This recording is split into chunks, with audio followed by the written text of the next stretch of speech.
আসসালামু আলাইকুম। আশা করি আপনারা সবাই ভালো আছেন। আজকে আপনাদের মাঝে কিছু কথা বলার জন্য আসছি। এই যে আমার পিছনে যে বাছুরটা দেখছেন, এটা আসলে মূলত প্রথম এটাকে আসলে দুধ এরকম খাওয়াতো না, দুধ দহন করা হতো। পরে দেখি যে আস্তে বাছুরটা আপনার প্রায় খারাপ অবস্থায় চলে যায়। ফিটনেসটা এত পরিমাণ খারাপ হয়ে যায় যে সে পাতলা পায়খানা শুরু করে। তো লাস্টে আমার প্রায় ১৬ থেকে ১৭ টাকা ওষুধ আনতে হয় বাছুরের জন্য।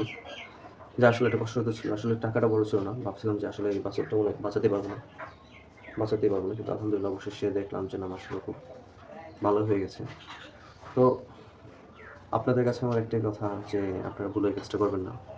দুধ দহন করবেন আসলে দুধের টাকা আসলে কোনোদিনও থাকে না। তো দুধ দহন থেকে আসলে বিরত থাকবেন। যত পারেন যে কম পরিমাণে দুধ দহন করে বাছুরকে খাওয়াবেন। দুধ খাওয়াবেন দেখবেন যে আসলে আপনি দুধের টাকাটা দেখবেন যে বাছুর থেকে পেয়ে যাচ্ছেন। আর যদি ভাবেন যে না বাছুরকে খাওয়াবো না, প্রচুর পরিমাণে দুধ দোয়াবো, ১ বেলার জায়গায় ২ বেলা দুধ দোয়াবো, তাহলে দেখবেন যে আসলে বাছুর থেকে আপনি আসলে কোনো ফল পাচ্ছেন না।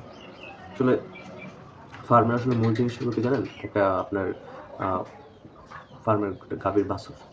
বাছুরটা থেকে যখন আপনি ভালো কিছু রেজাল্ট পাবেন, যখন দেখবেন যে বাছুরটার গ্রোথ ভালো হচ্ছে ৫ থেকে ৬ মাসের মধ্যে তার আ প্রাইস প্রায় ৬০,০০০-৭০,০০০ টাকা হয়ে গেছে।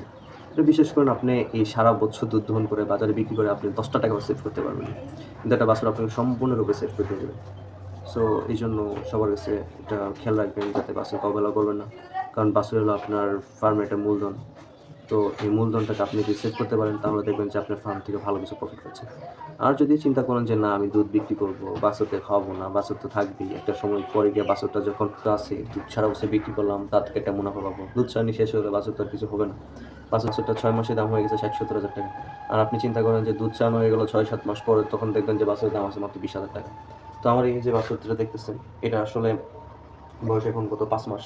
এটা এত পরিমাণ ফিটনেস খারাপ হয়ে গেছিল যার কারণে আসলে তার গ্রোথটা এরকম আসছিল না। মাশাআল্লাহ প্রায় আমি ২ মাস যাবৎ সম্পূর্ণরূপে গাভীর দুধ দহন বন্ধ করে দিয়েছি। সম্পূর্ণ দুধ আসলে আমার এই বাছুরটাকে খাওয়াচ্ছি।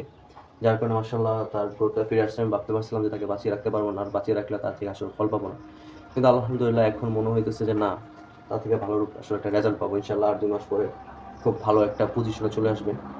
তো এরকমই যদি সবসময় আপনি একটু খেয়াল রাখবেন যাতে বাছুর গরুকে আপনি অবহেলা করবেন না। সবসময় তাদেরকে একটু খেয়াল রাখবেন, তাদের ফিটনেসটা খেয়াল রাখবেন। আর বাছুরকে নিয়ম মতো খালি বাছুর না আপনি যে গাভী বলেন, কৃমিনাশকটা করবেন। কৃমিনাশকটা আসলে সম্পূর্ণ একটা ভালো একটা প্রসেস। এই প্রসেসটা যারা করে তাদের ফার্মে কোনো প্রবলেম হয় না। ধন্যবাদ। আসলে আপনারা আশা করি বুঝতে পেরেছেন। কিন্তু আমার মতো এই ভুলটা আপনারা করবেন না। কারণ আমার মতো ভুল করা মানে হলো আপনার ফার্মটাকে ধ্বংস করে দেওয়া। সো আমি ভুল করেও আসলে আমার কোনো বড় ধরনের ক্ষতি হয়নি।